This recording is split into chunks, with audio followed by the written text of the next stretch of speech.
What's up, guys? So, I played a match with the Wilson Clash, the US Open New York version, and I gotta say, it's a really pretty racket.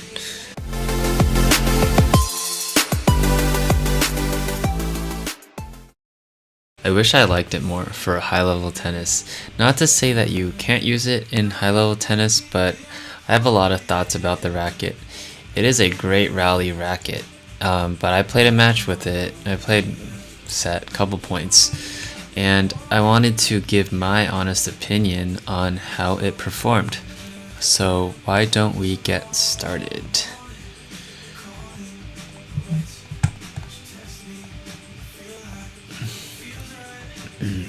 Alright, here are just a couple points that I played with the racket. When the ball hits the racket, there is a lot of space. What I mean by that is you can hit like almost anywhere that's not part of the frame, and it'll feel decently solid on the racket. And at 10.4 ounces, it's really light. So the pros of that is it's really easy to swing, and you're not going to shank many balls because of how light it is and the head size.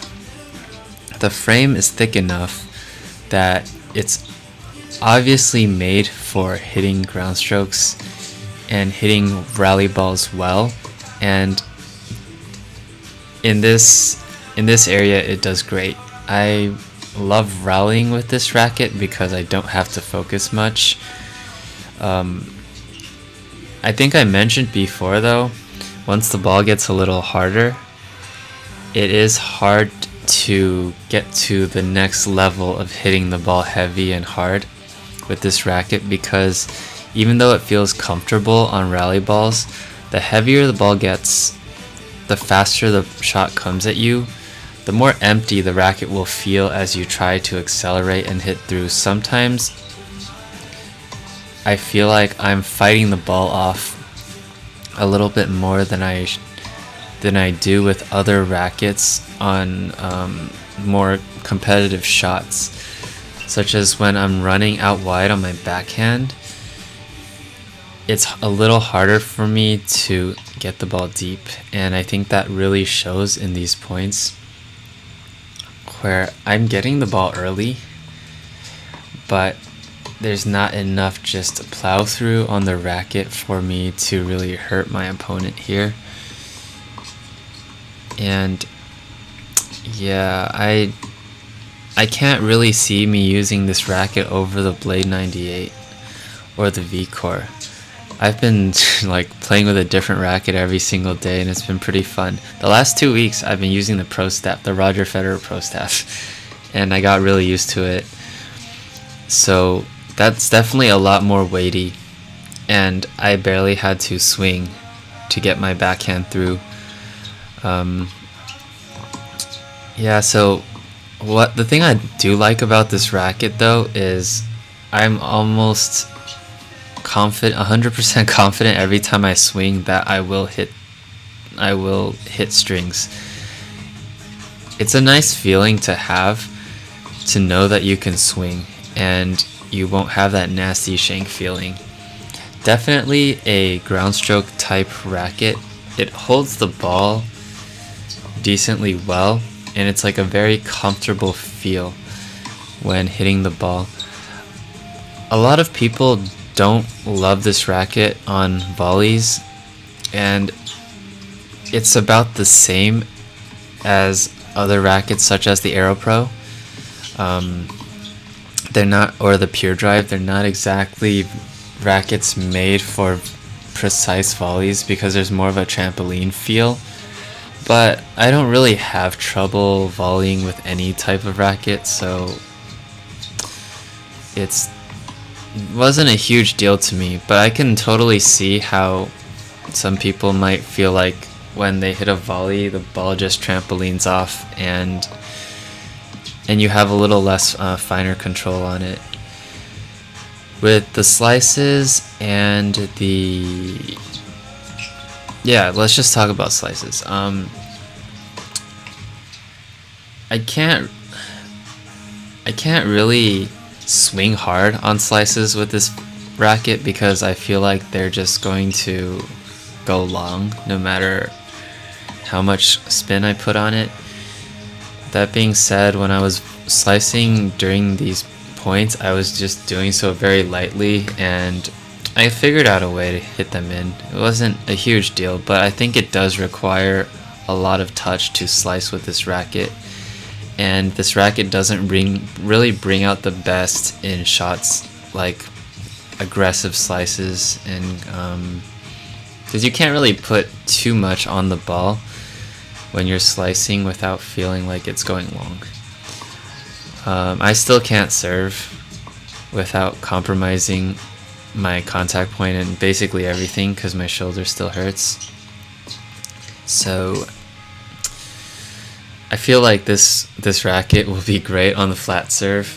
If I could actually reach up and snap right now, I feel like my serve would be huge just because of how much bounce that this racket has. And pretty good for a kick serve because it does hold the ball and it allows a lot of spin. There's a lot of surface area for the spin.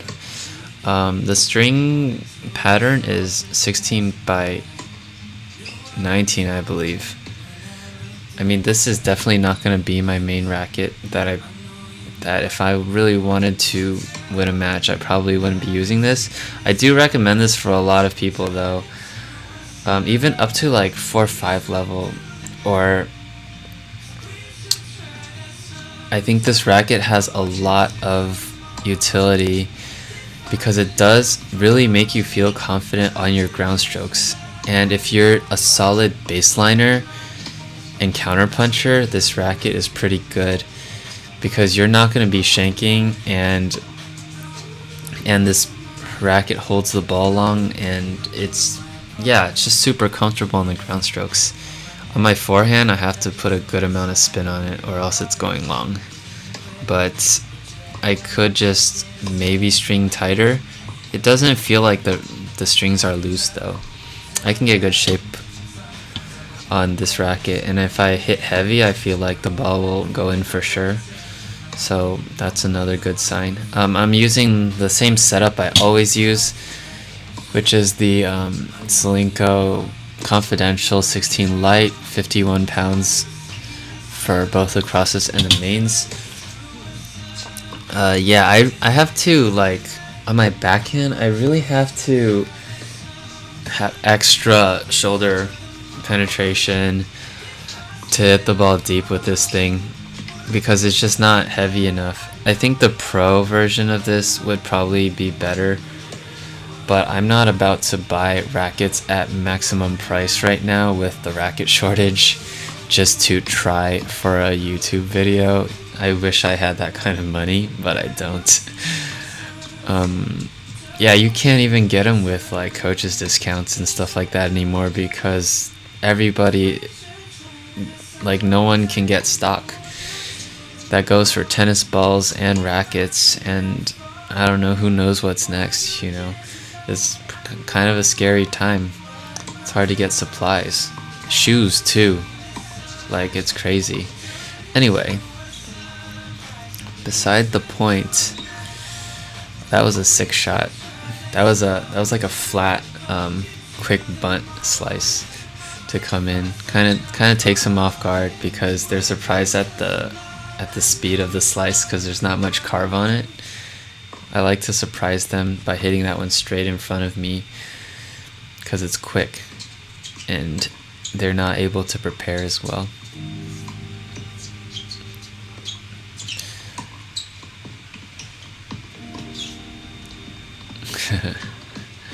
Just a guessing game at that point, and I guessed right. Let's see how much longer. 1 minute left. But overall, I do really recommend the Clash for anywhere to, like, I think some advanced players can use it too, but there's a reason not a lot of pro players use it. I think the Clash Pro and the Clash, I have tried the Clash Pro before, and it did feel a lot better to me just because it was a lot heavier, and it let me hit through the ball against heavier shots. because racket stability is important, but sometimes having a racket that's lighter is important for a lot of people too, because they can actually control it and they're not dragging the racket behind.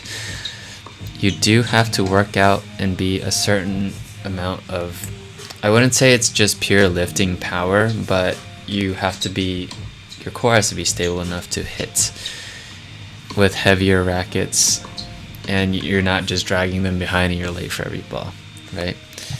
So yeah, that concludes that match. Let me know your thoughts on the Clash, because it does what it was designed to do extremely well, which is hit really comfortable ground strokes and give people a lot of confidence that they can really like whack the ball and it'll grip the ball and just send it in. Yeah, I think that's all the thoughts I really have on this racket. If I look tired, it's because I am. So sorry about that. But yeah, I'm trying to be more fit. So I've been playing a lot of badminton. My shoulder is still literally just killing me, but whatever, right? Gonna start playing more tennis. I've made changes to my backhand. I want to make a video about that. My high backhand feels great. I think I finally figured out a lot of things about the high backhand that I can say with confidence, so I'm going to try to make a video about that. And that should be exciting, because that's one shot that everybody struggles with, well, most people struggle with. And yes, I'm going to end the video there. Thank you for your support, guys, and have a good day. Peace. Don't forget to like and subscribe.